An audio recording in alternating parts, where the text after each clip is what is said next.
Welcome to Alaska Weather, a production of Alaska Public Media and the National Weather Service, Alaska Region. Produced and broadcast daily from the studios of KAKM, Alaska Weather provides complete forecasts, public, marine, and aviation for all of Alaska. Alaska Weather is made possible by the following sponsors.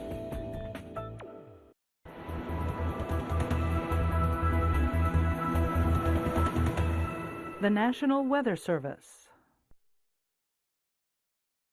Good Friday, everyone. I'm meteorologist Dave Snider with the National Weather Service. It's the 9th of May. As always, we encourage you to stay up to date with the latest weather happenings around your community and village by going to weather.gov/Alaska or arh.noaa.gov. You can call us on the weather info line at 800-472-0391. Find us on Twitter, on Facebook, and on YouTube.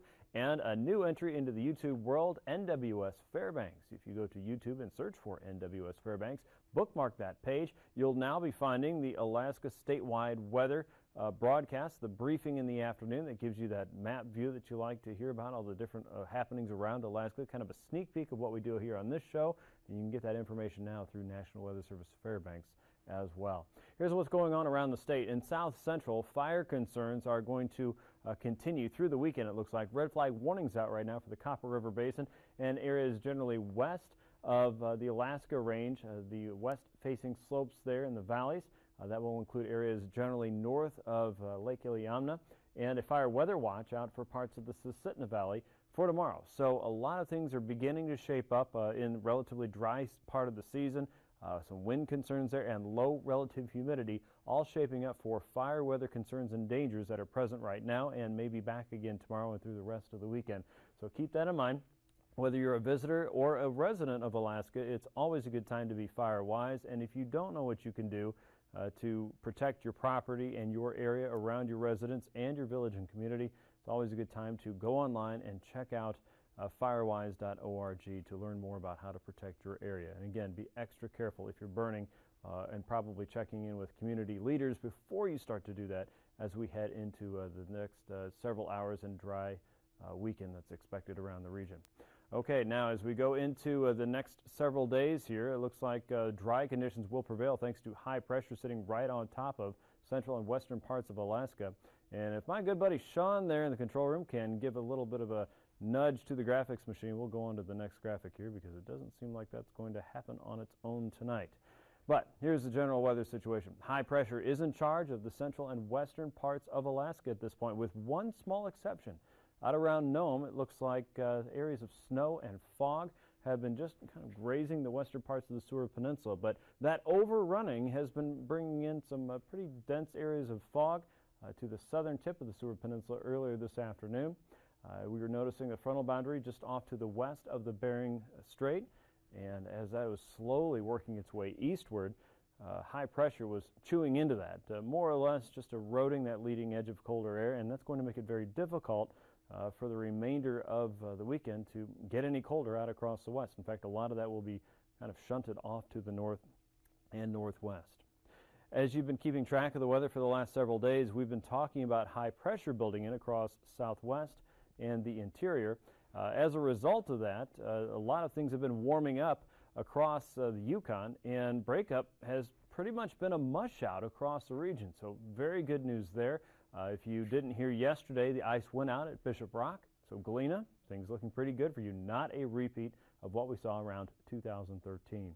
Across the lower Yukon, already looking at areas of open water there. Still looking at some ice around Amonik and maybe some very, very low rises in the water there. So it doesn't sound like there's a huge concern at this point for flooding around Amonik. But of course, still watching that very carefully as the ice is still present. And across the North Slope and areas into Kotzebue Sound, haven't gotten rid of the ice just yet. Hopefully it will be just as easy as what we've seen across most of the lower two-thirds of Alaska. So good luck in those areas there. That's the breakup map. You can always find that by going to weather.gov/APRFC, and it will be the first thing you see on the screen. Fire danger concerns, once again, as we were talking about, elevated fire danger across areas north of the Alaska Range, and again north of Iliamna Lake, especially for tomorrow there with low relative humidity. The winds today have been a little bit of an issue in some cases, but we'll be continuing to monitor that. And again, you can see that right there when you go to our website, weather.gov/Alaska. And if there are areas colored in orange and red tomorrow, chances are it will be fire danger related. Also looking at elevated or high fire danger across northern parts of southeast. Very dry weather for a large part of southern Alaska and southeast Alaska in the last couple weeks. Here's a look at the satellite picture now, and let's see if we can track the latest round of storm activity. You're not going to see a whole lot making its way into south central or the interior at this point. We have a trough of low pressure here that's taking any storm activity and running it right up the western half of the Bering Sea. So this is kind of coming up the Kamchatka Peninsula and the eastern side of Russia. And currently we're getting a little bit of that interaction reaching the western side of the Seward Peninsula. There's several waves of low pressure here, but a lot of this is going to be steered south of the mainland or run right up the western side of the Bering Sea. Watch this one more time. You can see that overall southerly flow that's pumping in a lot of Pacific heat and moisture up across the west coast. Not a lot of that making it into Bristol Bay. Here's the visible satellite picture. I love this time of the year. You can really see where the dry spots are and where the clouds are. And a lot of what we're seeing right here, of course, is just the visible light bouncing off that snow cover across the mountain. So a lot of this just being eroded away every day. But what you see here is certainly cloud cover. And watch as that spins out across the area south and west of Shemya. Moisture working its way up through the St. Matthew Island waters, St. Paul, St. George, and the eastern chain. And then you get into nothing but dry weather across the Gulf of Alaska. Some low clouds here. Across southeast, a lot of dry air. And then north of Fairbanks to Fort Yukon and Arctic Village. Nothing but sunshine, so probably on slow roast in a couple areas there. Looks like a frontal boundary sitting just east of the mountains for southeastern Alaska. Otherwise, dry weather for you. A trough of low pressure lies across the Kenai Peninsula, and then you've got another trough or a weak front across the western Bering, and that's latched onto a little bit of snow and pushing that toward the western tip of the Seward Peninsula. Some dense fog across southern or northern parts of Norton Sound. Otherwise, high pressure is locking this system out of making its way into western parts of Alaska. So watch what happens tonight. Warmer air is working northward. You could have guessed that. Some areas of rain working into Kotzebue Sound up against the Brooks Range, and probably mixing with snow up across some parts of the coastal plain, but by and large a lot of areas like Ambler and Bettles. If you see precipitation overnight, it may be liquid form. Showers across the Copper River Basin. Most of that's going to be far off to the east into the Yukon. And we've got our wave of low pressure working across the western Bering and the western chain. A few showers of rain there. Otherwise, high pressures in control. Some patchy fog closer to the YK coast. For Saturday, most of the precipitation, again, well away from Alaska. Anything organized, chances are that'll be along the Brooks Range there in the form of rain for Saturday as warmer air continues to build northward into the Arctic. It looks like a trough of low pressure sits pretty much in the same spot across southeast tomorrow. And then we have another wave out across the Gulf. Very little moisture to work with. Nothing but dry air across Bristol Bay, Kodiak Island, the Kenai Peninsula, Prince William Sound. The sea should be flat. The air should be totally flyable. Sunday, high pressure north of the Yukon Valley at 1,026 millibars. Also working with another area of higher pressure out across the southern Bering at 1,031 millibars. That, of course, is bringing up some more southerly wind across the western chain. That'll keep most of the rain well off to the west and south of Alaska for Sunday. Some spotty areas of showers perhaps across northern parts of southeast out around Yakutat, maybe working their way into the Copper River Basin just a little bit. But by and large, what you see tomorrow is what you'll get on Sunday. One exception, probably northwestern Alaska. A few areas of rain showers, maybe mixing with snow showers for places like, well, let's say Point Hope and Point Lay, and maybe up around Barrow, as the frontal boundary really isn't too far away from you. And that colder air, if it gets there, probably not until Monday or Tuesday, if that. Here's a look at temperatures today. You know it was warm in southeast. How warm? Well, Hyder made it up to 72. What you don't see on the map here is Haines reaching 75 degrees earlier today. 50s and 60s across southeast. Juneau about 66 by 4 o'clock, 56 around Yakutat, 50s and 60s for Prince William Sound, and it looks like Seward showing 66 here at 4 o'clock. Between 3 and 4 o'clock might have tapped 67 degrees. I haven't seen if it's actually warmer at this hour or not, but 67 degrees was a tie for the record high back in 2005. 61 in Anchorage, 63 in Talkeetna today, 40s and 50s for areas along the highway there, around 58 in Glen Allen, so a little bit on the mild side for you. 53 in Northway, 57 for Eagle, and 58 in Fairbanks at 4 o'clock. 49 degrees just down the road in Denali. 52 at Fort Yukon. 30s and 40s for the Brooks Range. As you get up to Anaktuvuk Pass, it was 37 at 4 o'clock. 20s as you look at the Arctic coast. 29 in Barrow. Around Kotzebue Sound, temperatures were in the 30s and 40s there. 35 for Kivalina, 35 for Nome with snow today, one of the colder spots on the map actually, and 43 for Unalakleet. 52 in McGrath, also saw some mild air around Tanana. Looking farther south and west toward Bristol Bay, low to mid-50s there. Lake Iliamna saw temperatures as high as the lower 60s. 40s and 50s for the Alaska Peninsula. Sandpoint 48. Dutch Harbor on Alaska was 45, and looks like Shemya 37 with the Pribilofs in the low 40s. Now, overnight low temperatures will remain in the 30s and 40s. Most areas south of the Yukon should be above freezing tonight, save for a few cold spots in the valleys. It's going to be a mild night. Southeast looking at lows in the low to mid 40s. Closer to 40 for Adak and Atka, 36 in St. Paul, 29 in St. Lawrence Island. North of the Brooks Range, of course, you're still holding on to snow cover and ice over the coastal areas. So temperatures for you in the teens and 20s. High temperatures there tomorrow, struggling to make it above freezing. For everyone else south of the Brooks Range, including Nome, including Ambler, Bettles, you're in the 40s, the 50s, maybe even the 60s across the Yukon and Kuskokwim valleys. McGrath showing 57, about the same as Kodiak, 68 in Talkeetna. My goodness, that's warm. Kenai Peninsula looking at highs in the low to mid 60s. Prince William Sound, 65 in Valdez, 50s and 60s for Southeast, low to mid 40s for the Aleutians, and the Pribilofs looking at highs closer to 40 in the afternoon. Most of the weather across the mainland of Alaska tomorrow, again, totally flyable. Very little issues with turbulence or visibility. So as you can see, the flying weather tomorrow shows IFR conditions over the Arctic coast, mainly through the Bering Strait, and maybe running into some of the south-facing slopes, generally west of Ambler there, and MVFR conditions for a large part of the Bering Sea and the central and western chain. But many of the passes should be just fine. Here's Anaktuvik Pass. MVFR trending toward VFR conditions. We expect similar readings there for Adigan Pass as we go through your Saturday. For Saturday in Lake Clark and Merrill Pass, VFR there for Rainy Pass, and for Windy Pass, visual flight rules continue. Isabel Pass should be visual. Mentasta Pass and also areas a little bit farther south should be fine. Tanita Pass also VFR. And as you look at Porter's Pass, you would expect to see VFR conditions tomorrow. A beautiful day in Prince William Sound once again. And Chilkoot and White Pass also expected to be visual throughout your Saturday there. Freezing lines look awful messy, but you can tell the general weather pattern in just a glance here. We have warm air lifting northward. At the surface, some overrunning taking shape here. Here's our surface freezing line snaking around the Yukon Valley in the white level there. As this moves northward, we'll get into more and more melting in the morning, of course, but aloft you're looking at freezing lines that are a little more tightly packed here across the central Bering Sea, and that's going to play a large role in any icing potential. If you're flying out over the open water, chances are there's very limited amounts of moisture for any sizable icing threat, so good news there. But again, awfully warm air lifting northward at this time of the year. Icing potential below 8,000 feet to about, say, 2,000 or 4,000 feet. This is going to be changing there south of the St. Matthew Island waters, but otherwise pretty dry air across most of our state. The jet stream shows high pressure building in across the Gulf, especially the western Gulf around Kodiak Island, and a pretty strong southerly push working all the way up through the Bering Strait.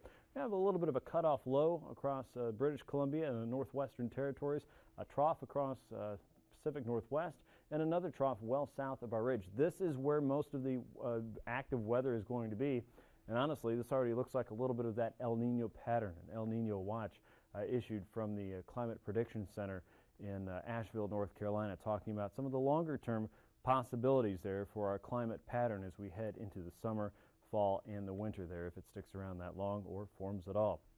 At 9,000 feet, high pressure sitting across the lower Yukon and Kuskokwim valleys, guiding air from the interior out across the Kenai Peninsula and then wrapping that in again around the YK Delta and into Norton Sound. This is why the air across south central and southwest is so dry and mild at this point. We have very light winds across southeast, and anything that's coming across the Arctic coast is sourcing out across the central and western parts of the Aleutians, running right up through St. Lawrence Island, and again bringing some of that colder, cloudier weather across the Arctic coast and the Kotzebue Sound region. 3,000 feet, you can see that similar pattern, around 15 to 30 knot winds coming in from the west and southwest. Light winds across the interior, across the Brooks Range summits, also across Bristol Bay and the Alaska Peninsula. We have a weak area of low pressure sitting across the north and eastern Gulf, and that's only spinning winds around about 5 to 10 knots or so. Otherwise, light winds on either side of southeast, and again, a little bit more of an east and westerly flow on the south side of that weak zone of low pressure. Turbulence, No, it doesn't look like we have much of a threat there either. Across areas around St. Lawrence Island, around 5,000 feet and below, probably eastern Russia more than anything else.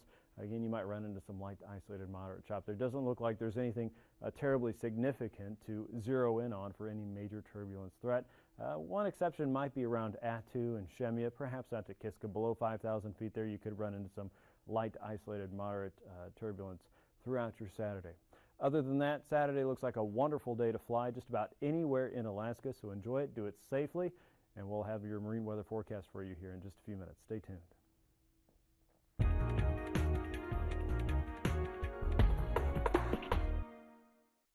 Good evening, I'm Harry Keeling, and on behalf of Alaska Public Media and the Alaskan Aviation Safety Foundation, welcome to Hangar Flying.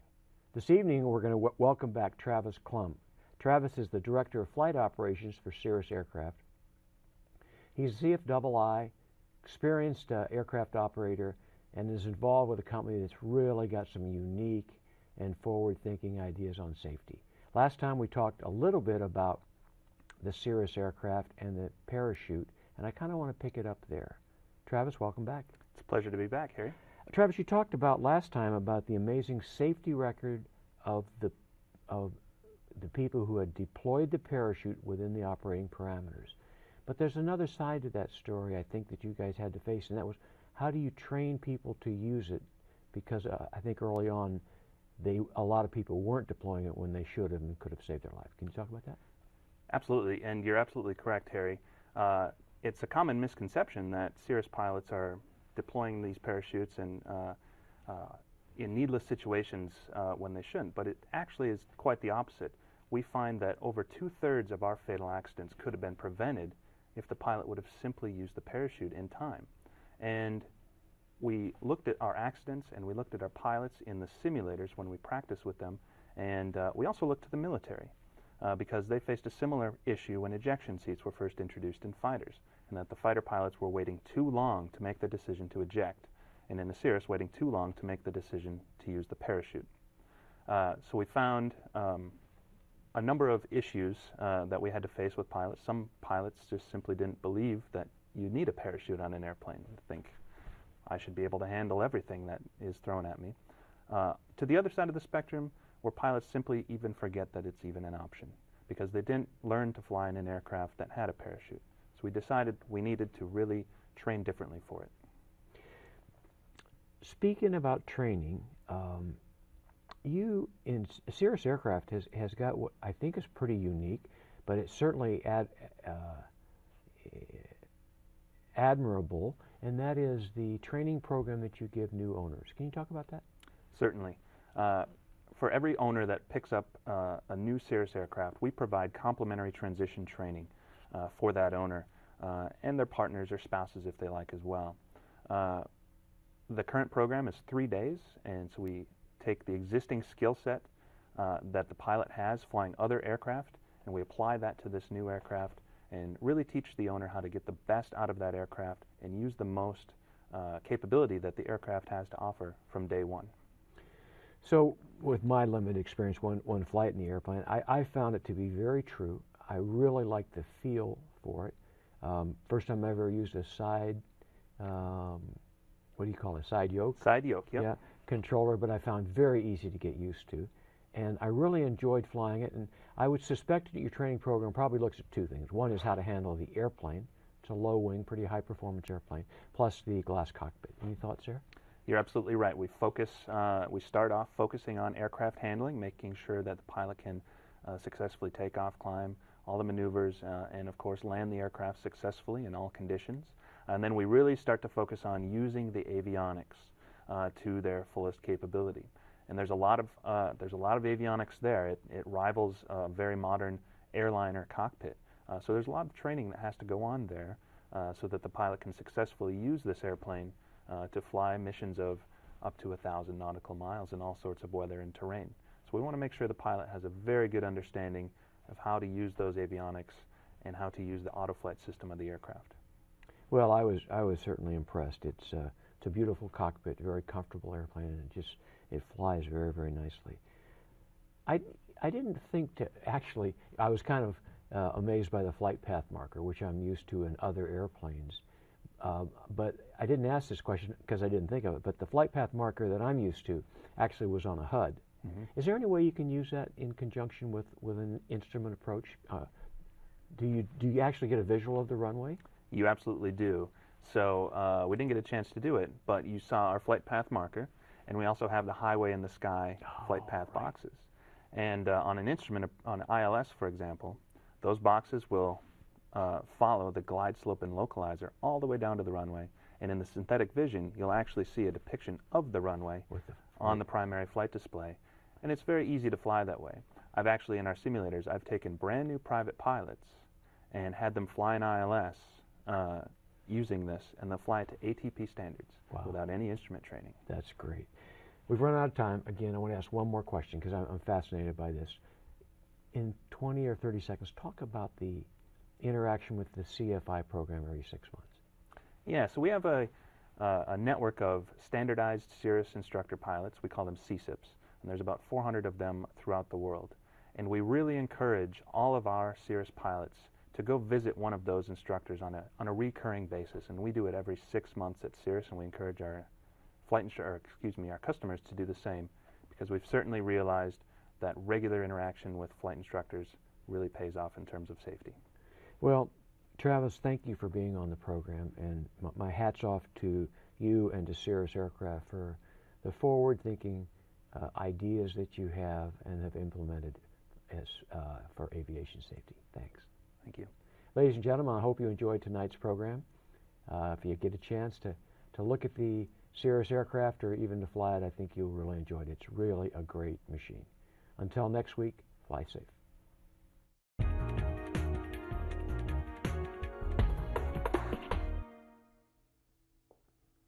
Thanks a lot, Harry. Now, if you're in Southeast for the weekend, the weather looks fantastic. A variable flow across the northern Lynn Canal, only 5-knot wind, if that. 2-foot seas, nearly flat. Light easterly flow working through Frederick Sound and Stevens Passage.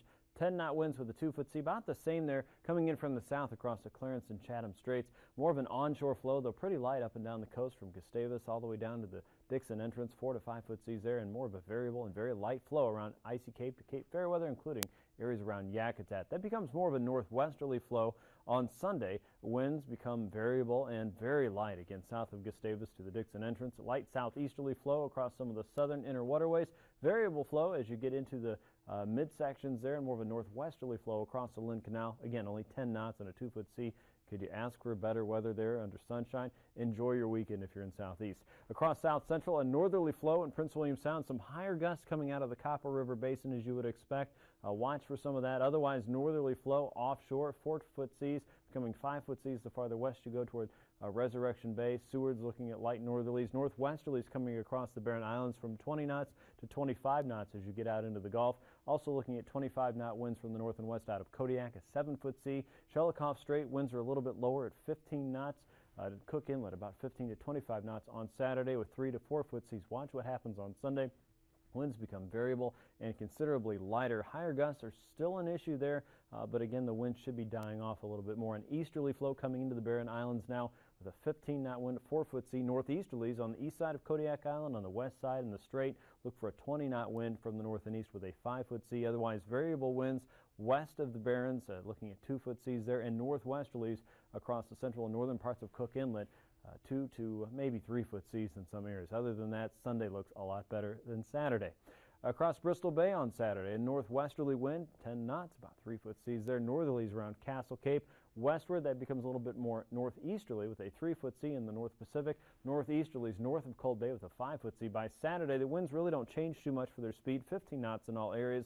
A northeasterly flow inside Bristol Bay, northerlies coming into the Alaska Peninsula, and northeasterlies on the Pacific side, all again around 15 knots with a 5 to 6-foot sea, 4-foot seas on the Bering side for Sunday. Across the Aleutians, broad southerly flow across the central and eastern part of the chain until you get to Unalaska. On the north and south side, you're looking at more of a northeasterly flow in the Pacific, more of a variable flow in the Bering, and southwesterlies already showing that return flow, that warmer weather and probably wetter weather for Kiska and Attu at 20 to 25 knots, 7 to 9-foot seas there. We'll keep southerly winds out across the west on Sunday. A variable flow right under the ridge for Adak and Atka. Beautiful day at 10 knots with 4-foot seas, and northeasterly winds trying to come back into that. 15 to 20 knots for Nikolsky and Unalaska on either side. You're looking at 4-foot seas on the Bering and 6-foot seas on the Pacific for Sunday. Across the west, our southerly winds are still working over the ice edge there. 20 to 25 knot winds coming in around 4 to 6-foot seas north of Nunivak Island to St. Lawrence Island, 8-foot seas around the St. Matthew Island waters, and 10 to 15 knot winds over the open water now, 4 to 6-foot seas there. And for Sunday, a little bit of a change north of Nunivak Island, a 15-knot wind for the north and west. Southerlies continue around St. Matthew, but northeasterlies under the ridge for the Pribilofs with a 4-foot sea. Otherwise, southerlies racing into the Bering Strait. Only at 20 knots. That's not too bad. A 3-foot sea is expected there. Across the Arctic coast, a south and easterly flow from Kaktovik to Prudhoe Bay to Barrow around 10 to 20 knots. Your warmer air starts right about here. Here's the warm front. South of that, temperatures considerably better, 15 to 20 knots there. And again, you're still looking at an opportunity for probably some rain, maybe mixed in with snow from time to time. As you get into Sunday, a broad southerly flow still working its way out toward Barrow and then over to Prudhoe Bay and Dead Horse, likely a warmer day for you. Still looking at more of a westerly flow around Kaktovik. That's at 10 knots elsewhere, 20 to 25 knots west and south of Barrow, all the way into Kotzebue Sound and Shishmaref. Here's a recap of your weather tonight. For most of Alaska, we're dealing with a ridge of high pressure controlling the weather and keeping it relatively clear and pretty mild. That will only strengthen as we get into the weekend. The active weather will stay out across the central and western chain, the western Bering Sea, and the northwest coast, including at times some parts of the Seward Peninsula.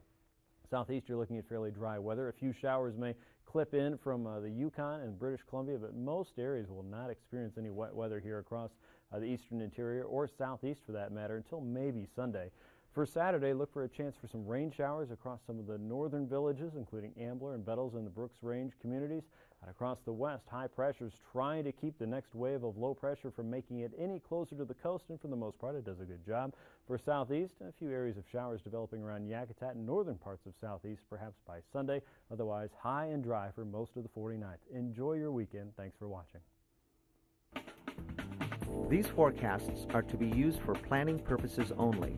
Call 1-800-WX-BRIEF for a formal pre-flight briefing. Always file a flight plan before you go flying. The U.S. Coast Guard Auxiliary urges you to leave a float plan with a friend or the harbor master before you go boating. Alaska Weather is made possible by the following sponsors.